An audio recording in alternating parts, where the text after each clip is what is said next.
We've discussed some great travel locations in previous videos, but it's also good to know about the places you don't want to visit. From the nuclear lake in Kazakhstan to the gates of hell in Turkmenistan, here are 11 places you don't want to visit.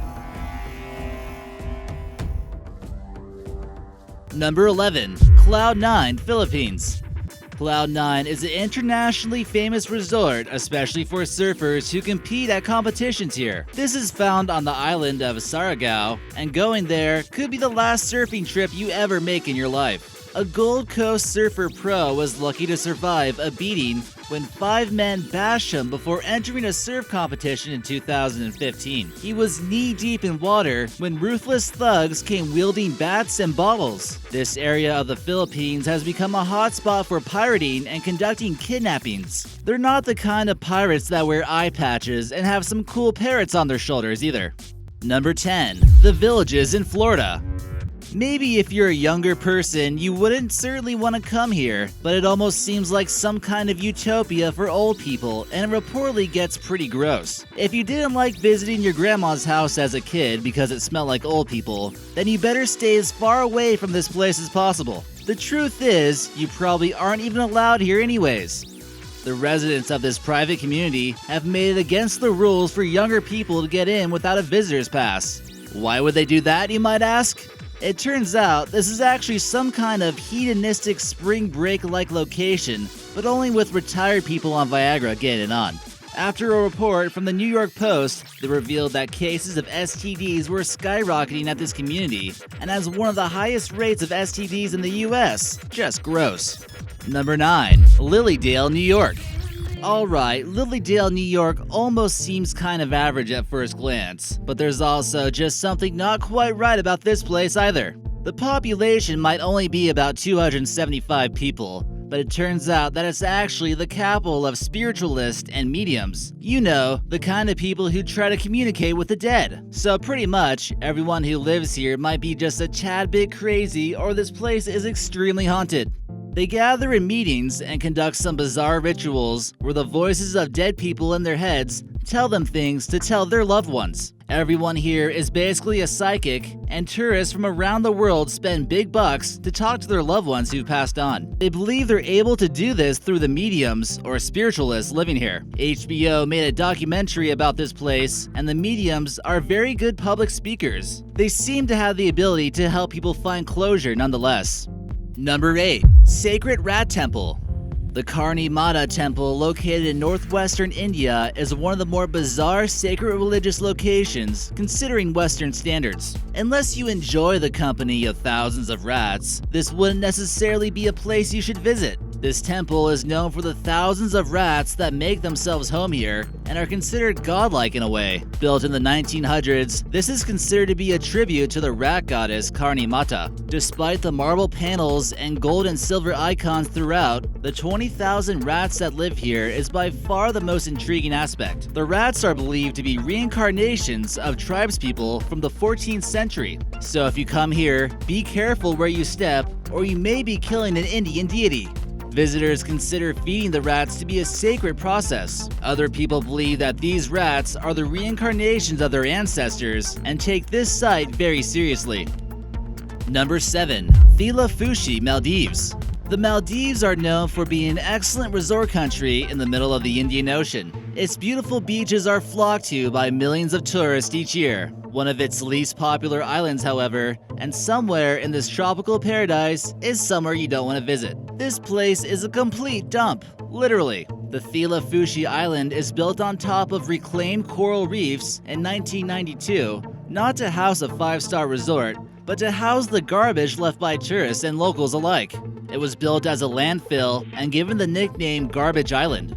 In 2005, it's estimated that 31,000 truckloads of garbage were transported to this island, and it continues to grow each year at the rate of 365,000 square feet a day. It seems to be a ticking time bomb for pollution because it only has an elevation of 6 feet. With a rising ocean, this thing could certainly be submerged within the next couple of years. Migrant workers here burn mountains of trash, which includes batteries, asbestos, and medical waste. The BBC even described the waste on this island to be apocalyptic. Number 6. Cité Soleil, Haiti. Cité Soleil roughly translates to the sunny housing community, which might sound like somewhere you want to visit, but don't let the name fool you. This is often considered to be the most impoverished, poorest, and most dangerous area in the Western Hemisphere.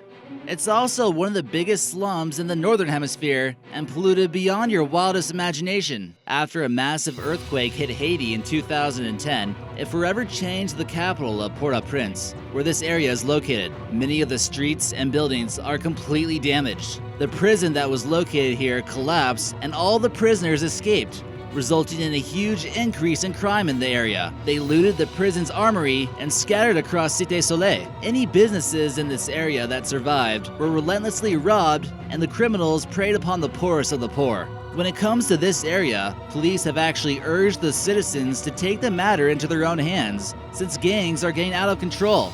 Basically, if you're planning a trip for the Caribbean, this is most likely the last place you want to go. Number 5. Komodo Island, Indonesia. Indonesia is home to some beautiful tropical islands such as Bali that attracts tourists from all over the world. However, not all those islands are places you want to visit.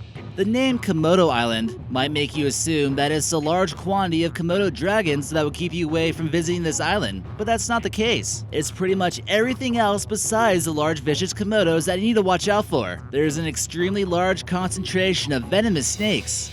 In fact, it's estimated that there's approximately one large venomous snake per square meter.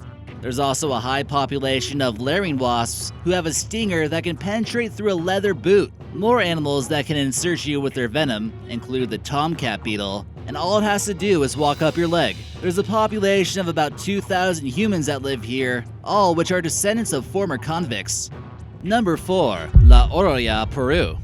Many might consider Peru to be an ideal tourist location, and Machu Picchu is on quite a few people's bucket lists. However, this is a place you should try to avoid coming to. The town of La Oroya, Peru, has been devastated by lead poisoning, and it's estimated that 99% of the children here have elevated lead in their blood. Known for their heavy metal mining and processing operations, many people that live here don't have a choice in where they work. It's gotten to the point where there seems to be no hope in cleaning up the toxic mess. A smelter was built here in 1922, and since then, it seemingly entered a downward spiral of pollution. The Peruvian government has insisted that people live here stay in their homes as much as possible to keep them from breathing in sulfur dioxide in the air. Number 3. Mount Aragongo. Located in the Democratic Republic of the Congo, hiking along the edge of this mystifying stratovolcano could be extremely dangerous. You have to know exactly what you're doing, or you might end up falling into the massive pool of molten lava. The main crater is an enormous 2 kilometers wide, and inside is a lava lake. This lava lake is considered to be the largest in recent history. The depth of the lake is estimated to go 2,000 feet deep, and the carbon dioxide toxicity seems to be another huge threat to the locals. The carbon dioxide randomly sweeps in locations nearby, dispersed by the wind, and the effects can be downright deadly in most cases. In 2002, Aragongo released her fury, and a stream of lava was formed that was 600 to 3,000 feet wide and over 6 feet deep. This left an astonishing 120,000 people homeless and 4,500 buildings in complete ruins. This photo here shows the aftermath of what happened in 2002, with Aragongo sitting in the background with a plume of smoke at the top of the crater. It would be pretty cool to get some photos here, but you would certainly need to watch out. Number 2. Nuclear Lake. While many of us might enjoy wakeboarding at some lakes, this lake on the other hand, you definitely want to avoid. Also known as Lake Chagin in Kazakhstan, this is where the Russians were hoping to have some peaceful purposes to their nuclear devices. They detonated a large 140 kiloton nuclear bomb underground to produce a crater large enough for a lake. The bomb displaced 10 million cubic meters of soil from the ground. The site was chosen near a dry lake bed by Chagin River. The crater, measuring 100 meters deep and 430 meters wide, was filled with water from the river, and a radioactive lake was formed. Soviets believed that the lake would be suitable for life, but every animal they brought here didn't last too long. Even a photo of a Russian army officer was captured swimming here. This brave person came to the lake with a Geiger counter to test how radioactive it truly is. Residents who live nearby the lake claim that the lake is contaminated and sweeping into their tap water. Residents who live nearby the lake claim that this lake is contaminated and seeping into their tap water. In this photo, we can see it still tests positive for radioactive particles. And number 1. Starvazha Gas Crater. How would you like to visit a giant hole in the ground that's constantly on fire? Doesn't sound too appealing, although some tourists have felt the need to come here due to its peculiar nature. Also known as the Gates of Hell or the Door to Hell, it was used by the Soviets to gather natural gas. However, not everything went as planned. When they were drilling, the whole site collapsed, leaving this giant hole in the ground. In order to prevent the natural gas from poisoning the nearby towns, the Soviets basically lit it on fire, and it hasn't stopped burning since the 1980s. They believed that the gas would stop burning in a matter of a few weeks, but that wasn't the case. An extreme explorer by the name of George Karunis came here to gather extremophiles that are actually living inside this gas pit.